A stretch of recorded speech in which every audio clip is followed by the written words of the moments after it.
When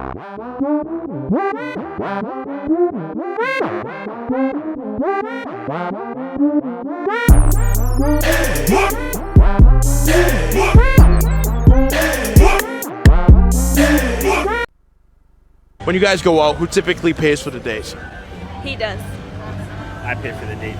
Any special occasions where you cover the bill? Like, it's random. It's like very random. Like random.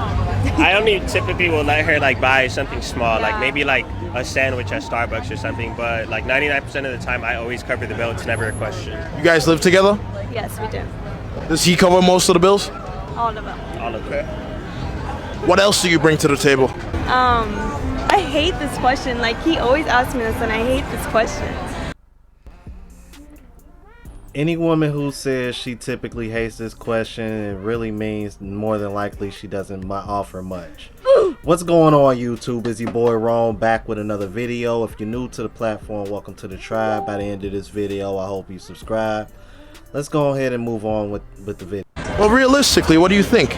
I mean, I think I'm very nurturing to him. I provide, like, I do the laundry. I make sure, like, I clean the room, the house. I provide, like, unconditional love. Do you think if it was... Wait a minute, what the hell? Not the cap. Unconditional love under the conditions that he pays all the bills and pays for everything. Yeah, that's very unconditional. Okay, let's keep it moving. Was all the way around that you'd even be with him? If you had to take on his role and he took on yours, No. why not? Because I like my man to lead. I like my man to be the alpha. I like to be submissive to my man, and I feel like I can't be that way if I'm the one lead. Well, I'll give it to you there. At least she was honest about that. But I find it funny how women hate terms like the word alpha and submissive, but when they want a man who pays for everything, now all of a sudden they so quick to use those words. Like I'm like funny how when you being taken care of, now all of a sudden those words don't bother you so much and you quick to use them. I'm like, other than that, women act like these words ain't even in their vocabulary, or they gon' or they gon' catch a cold if they use these words. Oh my God. All right, on to the next clip. Guys that I've dated that are 6'3" and very good looking are all broke. Why is that? So here's the reason why. If you work on one thing, you don't have to work on another. So it's almost like the guy who goes to Alabama. He's a 5-star recruit to play football, and he doesn't go to class. It's the super, super pretty girl who's never taken any accountability for anything she's done in her life. Yeah. And so she's never really had to work, change a flat tire, do any of these kind of things. I have some female friends, their cars are just destroyed, missing hubcaps and just falling apart, and they don't ever change the oil because they're hot girls. For me, one of the things I do appreciate is I grew up in a middle class house, but I went to high school in a very, very poor neighborhood. So I got to see how the other half lived. And then I went to college to a state school where I almost failed out of. And then I started to study as hard as I could to try to get back in there. Before I graduated from college, I already had a job. Then I joined the military, paid off all my student debts. So I handled a lot of these things so that if in someday I am a billionaire, I do remember what it was like to be poor. What that does is it causes me to work on my intellect, so I read as much as I can. It causes me to work on my personality, it causes me to work on my physique, it causes me to work on my health, all these different things that I had to work on, these attributes, because I'm not devastatingly good looking or devastatingly tall or devastatingly athletic or come from a super wealthy family. I had to work on these things. A lot of times what I'll meet is here, especially here in Vegas, is the 6'3" guy who's a bartender who like has never had any trouble with women whatsoever, like effortlessly is like pulling threesomes. And so because of he doesn't have any motivation to get better in that area of his life, he's sleeping on a couch. Interesting. Because he already has the prize. This is a very, very uncomfortable truth for both men and women. Because as a man, you really have to accept the fact that if you don't have one of these like natural gifts, being over 6 foot tall, ruggedly handsome, or born into some kind of wealth, I mean, this is typically what you have to work 10 times. You have to work 2 times harder in order to try to get the same result from the same caliber of women as a man who really doesn't have to put in any kind of effort. See, and this is why I tell myself all the time, bruh, God don't want me to be rich. Cause I'm like, I would be a total asshole. I would never get married, and I would always have multiple women. That's why when I see all these rich guys getting married and who had to bust their ass to get to where they got, and y'all turn around and get married only to turn around and end up having to give half of your fortune away to a woman who probably didn't give a damn about your career anyway. Nah. I'm like, and with all the information that's coming out now, you think men are gonna take their chances on that, bust their ass just to get in a position to get women of a higher caliber? I'm like, and notice this woman ain't even like, now this woman is attractive, but she's not like drop dead gorgeous, but she can sleep with guys over 6 foot that sleep on the couch that are handsome.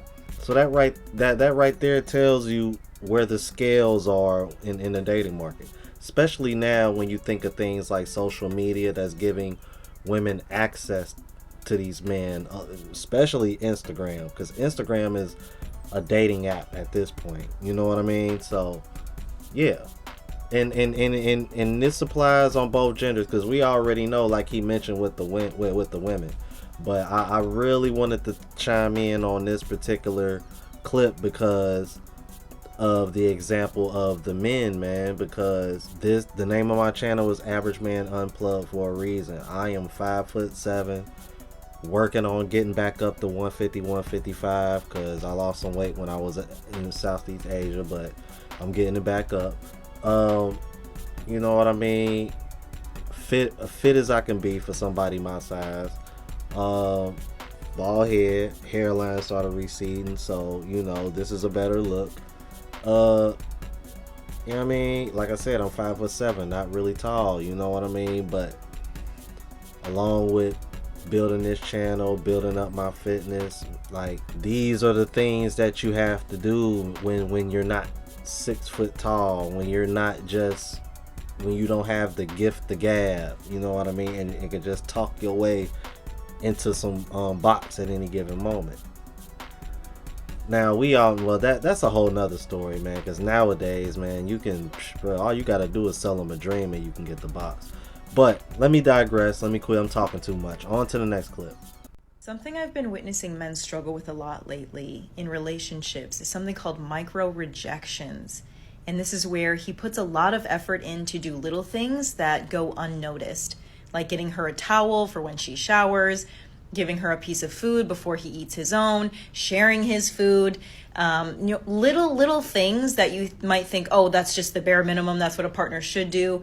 But they're little efforts that are ways of saying I love you. And when they continue to be unseen and unappreciated, this is where a man starts to feel very rejected, very invalidated, and kind of disconnected, because in a way he is doing these things because he's doing them because he loves you, but he's also doing them to receive the validation because he wants to know that you know how much he loves you, how much he loves to spoil you, how much he loves to treat you right.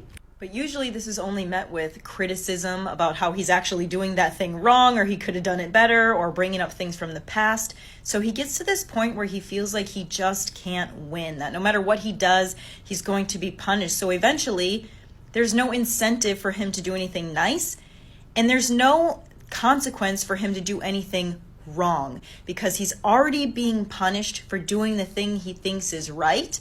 So he thinks, well, if I'm going to be punished for doing something wrong, I might as well get some payout for doing the wrong thing. And I'm not saying that all men are like this or all men do this consciously. This happens just unconsciously in a lot of relationships. He's actually really trying. He maybe doesn't know how to ask for his needs to be met, so he's doing it this way. They go unnoticed, unrecognized, unrespected. He grows cold and resentful and either acts out or shuts down completely. That's just kind of the pattern that I've seen, but I would love to know your thoughts in the comment section below. And I hate to say this, but another thing that usually ends up happening, this is usually when men end up searching elsewhere. This is when their eyes start wandering. I'm like, to the women that watch my channel, hate watch, whatever the case may be, I usually don't speak anecdotally. I usually don't. But based on my experience and talking to men since I've been doing this, 9 times out of 10, when a man steps out, it's not just because, oh, I want some new box. It's usually because the woman at home ain't giving him the box. I've had so many men come to me complaining about this. Men in my own, friends in my own circle, telling me like, wrong, bruh. I don't want to, bruh. But bruh, like, man, my wife ain't gave me none in so and so months, and I'm over here like, Wait a minute, what the hell? your wife ain't gave you none in 2-3 months? What is that? This is these are the conversations women don't want to have, because they know how delusional they sound telling a man to go 2-3 months without sex and still be loyal to me. Don't screw no other women. You can't make this shit up. You can't make this shit up. That's why I'm like, bro, women have, I'm telling you, man, women just need to go to the doctor one day and get a shot of testosterone. I'm telling you, it will change their whole outlook on sex and why men want it so much. They will understand if they got some testosterone in their system. I promise you. They will have a completely different outlook. I did a video on that before, by the way, too. So what's really sad was the comments, man. Check this out, bro. Calling the bear, everything bare minimum validates so many little things, but I love built is broken in the little things for everyone. Unfortunately, there's an entire side of the internet telling women to stop praising men for doing the bare minimum. Man, listen.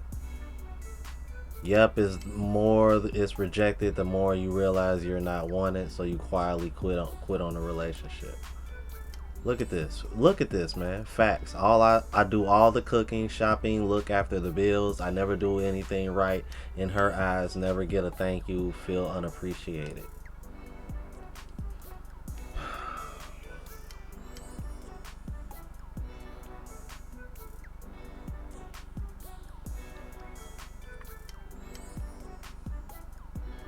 Like, I'm sorry, guys, man. I just had to take a deep breath on that one, man, because I like, it's I know a couple people close to me that are kind of going through this right now, and it's sad, bro, because it's like I'm like, bro, like I want to see them win. I want to see these couples stay together, but it's like I don't get it. Look at this. Yep, it ended my long-term relationship. I lost the will to give up. Not just seen or invalidated, but also never reciprocated. So I wonder if they even care about me. Another thing I've noticed is bids for attention when your partner comments verbally on something random and it falls into silence. And I think that's the reason why men don't really, when men are going through this, they have a hard time trying to convey it verbally, because that's typically the response women give you, because they don't really have an answer, man. I'm like, dude, anytime you ask women a question and the answer is gonna make them look bad, typically what they do is either silence, or they're gonna do some kind of deflection, some form of sign language or something. This is crazy, bro. These comments, man, good God, they are so sad, bro. It's sad, man. It's so many guys in the comments that are like, bro, I can relate to this. Like, I've been through this. Unfortunately, even I have, man. I can think of a few stories, man. But I'll save those for another day, because I don't want this video to be too long. Please let me know what y'all thought about this, alright? If you're new to the platform, please subscribe. OGs, I appreciate the love and support. Make sure y'all hitting that bell notification, that way y'all know when I'm uploading. Hit the like button, because it helps with the algorithm. It helps me reach a broader audience.